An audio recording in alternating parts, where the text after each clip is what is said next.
Good morning. Welcome. Congratulations. And thank you for sending your children to UST. Our dearest graduates, sa wakas, congratulations. Reverend Father Romulo Rodriguez, OP, the Regent of the College of Education, Professor Clotilde Arcangel, the Dean, the members of the Dean's Council, our faculty members, guests, ladies and gentlemen, good morning. I wish to talk only about 3 points this morning. The first one would be, well, I would entitle it as Confession and Salute. A salute to our future teachers and a little confession about my early years and why I have a great respect for teachers. The second part would be discovering more reasons to be thankful. I know, my dear graduates, that you are so thankful to your parents, but I know also that every day you will discover more reasons to be thankful to them and to God. And the last point would be the great vocation of a teacher, because teaching is a Christian vocation. Last school year was my first time in office to be given the chance to choose from among our colleges and departments 2 graduation rites that I would prefer to preside over. For a good start, I decided to take our 2 high school departments. So last year I presided over the graduation of the UST Education High School and the UST High School. I discovered to my delight that I did not need to prepare a speech. As Father Roy Rodriguez explained, the speakers for high school graduations were selected from the alumni. This school year, to avoid being obvious that I'm avoiding another speech preparation, I just said, let me choose any 2 departments under Father Roy Rodriguez, hoping that at least maybe one of them will be Education High School again, and I will be spared another speech. But lo and behold, I got CTHM for tomorrow under Father Roy, and the College of Education. So I have to make a speech after all. For this morning, for Bachelor of Secondary Education, Bachelor of Elementary Education, Bachelor of Secondary Education, Bachelor of Arts major in Social Studies, and special mention, we also have our Religious Education graduates. As I was making my speech, this is what I can say. This is what I did say. Thank you, thank you, thank you, Lord. God has the last laugh. In other words, God knows the best. God knows what is best for us. To our dear graduates, future elementary and high school teachers, I am convinced that this speech is God's way of reminding me that in my formative years, I was not only taught, but I was saved by the best of the best elementary and high school teachers. And as I mentioned this, I also salute your profession. I salute your future. What a difference you can make in the life of a child. What a difference you can make in the life of a student, and therefore, what a difference you can make in the life of a man, in the life of a woman. Only in recent years did I more clearly realize that what I went through in grade 1, grade 2, and grade 3 was not necessarily a normal part of growing up. The pain and trauma of my early years in school were due to what we now identify as bullying. Without the benefit of prep and kindergarten years, I found myself in grade 1, only 6 years old, and the smallest in class. So you could just imagine how vulnerable I was to bullying. Once in a while, more than 30 years after, I still happily meet those two former bullies in our class. And since they have no clue that they were bullies before, and well, certainly I have forgiven them a long time ago. But the fear and trauma can sometimes be as clear as daylight when you recall when I recall those elementary years. What is clearer though, and what is brighter in my memory are my very supportive teachers in elementary and in high school. From being a crybaby in grade 1, I managed to be, I have to mention this as part of the confession, to be the elementary salutatorian. The valedictorian was more than a year older than I was. A very pretty girl, my secret crush, but she was taller than I am. Reality bites. It's me. Those days I remember my science teacher, a very encouraging teacher at that. May God have mercy on his soul. Upholding my notebook in class as the most complete and most thorough notebook. I remember that one of my classmates migrated to the States, or a girl classmate, but she would send letters to our elementary piano teacher.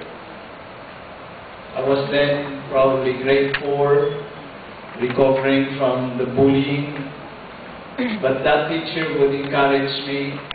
You see, your classmate who's now in the States, she's always saying hello to you in the letters that she sends me. But those were the days when letters were slow to come by. There was no email yet, and before you know it, it was graduation, and the rest is history. High school came, the disaster of my life because of hard-headedness. I would say I was not spoiled, and I remember distinctly the voice of our social studies teacher uttering these words, which up to today, and even during my seminary days, I use it to check myself. We used to walk around in the classroom during class, and one day, from behind, suddenly he shouted, Your body is here, but your mind is far, far away. So I sat up straight because I thought it was me, only to find out that it was the classmate beside me. But the words are so memorable, and they always echo in my mind wherever I am. I use it to double check, is my mind also here? The only thing that saved me for admission in the seminary I could remember was that old NCEE rating. The valedictorians usually get 99 plus. My 99 plain was good enough for admission in the Dominican order. The second part. Well, so often our bodies are here, but our minds can be so far, far away. That is the predicament of our generation. In a way, we can become so distracted. The young people of today are especially vulnerable. And so, even in class, you will note that it's going to be a challenge for you, future elementary and high school teachers. I remember reading some time ago this observation. The cost of amusing a child is now more expensive than what it took to educate his parents. The cost of educating or the cost of amusing a child. Trips to the mall, endless toys, and so on and so forth, television, a cell phone, and the like, will all add up to more than what it costs to educate the parents of today's children. Times have changed, and times change so fast, but there are things that remain constant. And one of the things that remain constant is that amusement is not education, and education is not amusement. Sometimes they overlap a bit, but they are two different things. Amusement is supposed to give us some easy time which we may need, but education is hard work. If they are going to mix together, it will only be for a reasonable point of overlap, but they can never go together in the long run. Today's generation of young children who will be your students, our dear graduates,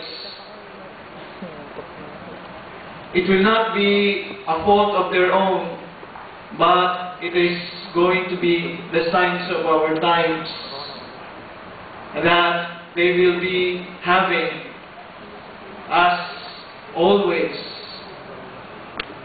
the tempting option to make even education an amusement purely. But education is far, far more than amusement. We all know that.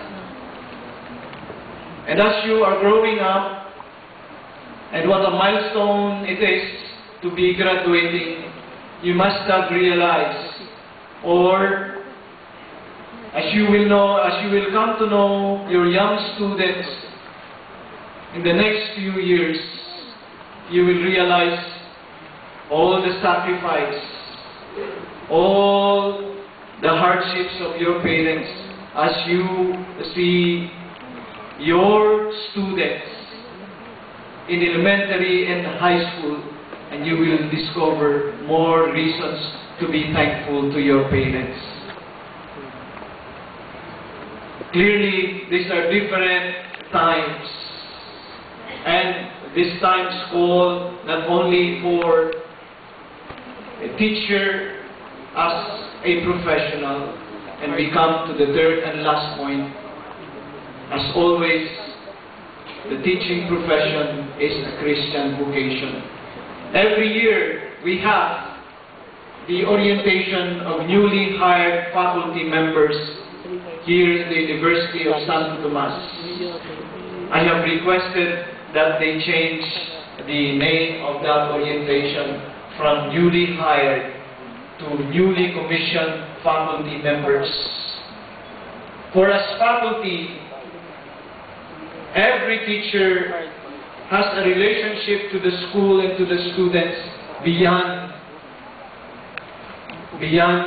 hiring, beyond the commercial or the compensation package. You will be future teachers to whom children, young minds will be entrusted. They will be entrusted to you by their parents, and they will be entrusted to you by the school. They will be entrusted to you by no less than God, our Father. They will be entrusted to you, and what a great responsibility. To be a teacher then really is a vocation, no less than a call for dedication, a call for self-giving, in order that our young would be formed not only in skills, not only in learning, but in virtue. As you leave the portals of our campus, as you leave the physical University of Santo Tomas as you know it, we hope that as alumni, and this is the day you become transformed from students to alumni, may you have in your heart the treasures of the University of Santo Tomas. Recently, the National Historical Commission has declared 4 features of the university as cultural treasures in our very own UST. But that is only one part of the treasures of UST. A greater treasure would be the present campus human resources of the university, our administrators, our faculty, and our support staff, and our students. And the third treasures of UST would be you, our dear graduates, who in a few moments from now would be our alumni. The third precious treasures of our university. And the fourth treasure of our university would be the Tomasian saints. And this is the most important component of what UST is as an educational institution. We have the UST martyrs. There are treasures in heaven. But mind you, it is not a long shot to say and to encourage you that really the fourth treasure of the University of Santo Tomas, the Tomasian saints, are not only there to be enumerated, they are there to be aspired for.